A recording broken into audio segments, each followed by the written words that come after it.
En aquel tiempo los discípulos de Juan se acercaron a Jesús preguntándole: ¿por qué nosotros y los fariseos ayunamos a menudo y en cambio tus discípulos no ayunan?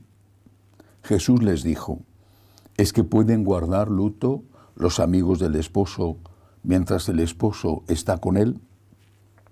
Llegarán días en que les arrebatarán al esposo y entonces ayunarán. Nadie echa un remiendo de paño sin remojar a un manto pasado, porque la pieza tira del manto y deja un roto peor. Tampoco se echa vino nuevo en odres viejos, porque revientan los odres, se derrama el vino y los odres se estropean. El vino nuevo se echa en odres nuevos y así las dos cosas se conservan. Palabra del Señor. Gloria a ti, Señor Jesús. Con este evangelio que acabo de leer, el Señor ante todo nos dice que lo que tiene que ocupar el primer lugar en nuestra vida es el mandamiento del amor, es la caridad. Ese es el vino nuevo. Eso no significa que no tengamos que hacer también nosotros penitencias, porque esas penitencias son necesarias y a veces son imprescindibles para que de verdad podamos vivir la caridad, para que de verdad podamos hacer aquello que el Señor nos pide que hagamos en ese momento y que cuesta trabajo hacerlo, porque nos cuesta en nuestro cuerpo, por ejemplo, vivir la virtud de la castidad, o porque nos cuesta venciendo la pereza. Hay una anécdota preciosa de los primeros tiempos del franciscanismo. Eran muy exigentes, muy radicales. San Francisco era tremendamente duro en el tema de la penitencia. Él se ponía incluso ceniza en la comida porque no quería que ni siquiera el buen gusto de los pobres alimentos que tomaban le supusiera una disminución en esa radicalidad de penitencia. No se concedía a sí mismo prácticamente ningún capricho. Al final de su vida aceptó tomar unos dulces que hacía una de las compañeras de aquellas señoras que ayudaban a los primeros franciscanos, Jacoba de Siete Solios, y que a él le gustaban mucho. Ya al final de su vida tomó esos dulces como una especie de concesión antes de morir. Termina su vida pidiendo perdón a su cuerpo, al cual llama hermano asno porque le había maltratado muchísimo. Pues bien, en este contexto de austeridad penitencial intensísima de la primera comunidad franciscana, hay una anécdota muy interesante.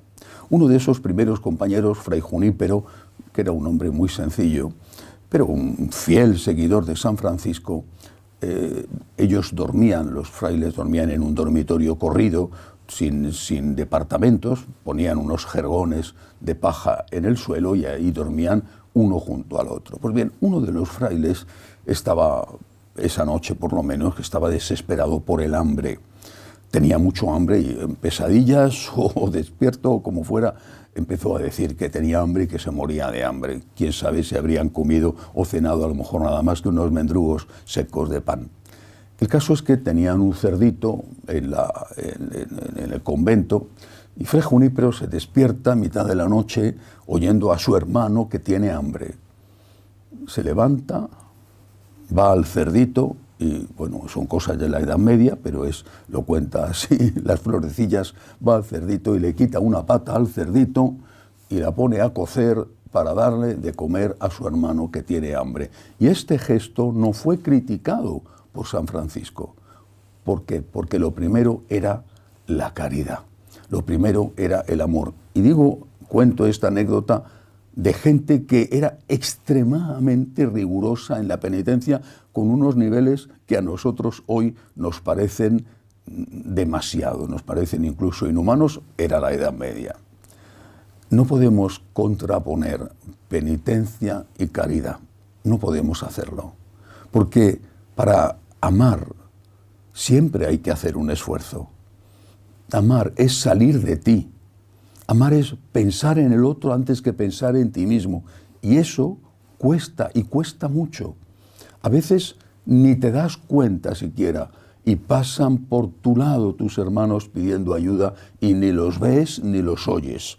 Y otras veces que te das cuenta, miras para otro lado, porque ayudar a esa persona, o perdonarla, o pedirle perdón, eso implica un esfuerzo, eso implica un sacrificio. Por eso la Iglesia siempre ha insistido en la necesidad de la ascética, de controlar el cuerpo, de no darle a tu cuerpo todos los caprichos que tu cuerpo te pida, porque no vas a poder luego hacer aquello, hacer esos esfuerzos que la caridad exige. Así que ni el rigorismo de maltratar al cuerpo, ni la vida licenciosa que le da al cuerpo todo. Lo primero es la caridad. Lo mismo que un deportista de élite tiene que hacer unos rigurosos entrenamientos para estar a punto cuando llega la hora de la competición, sea la que sea, un partido de fútbol o una competición de atletismo. Esos entrenamientos son imprescindibles para luego dar un buen resultado en la competición. La ascética y la penitencia es imprescindible para dar un buen resultado en la verdadera competición, que es el amor, que es la caridad. Que así sea.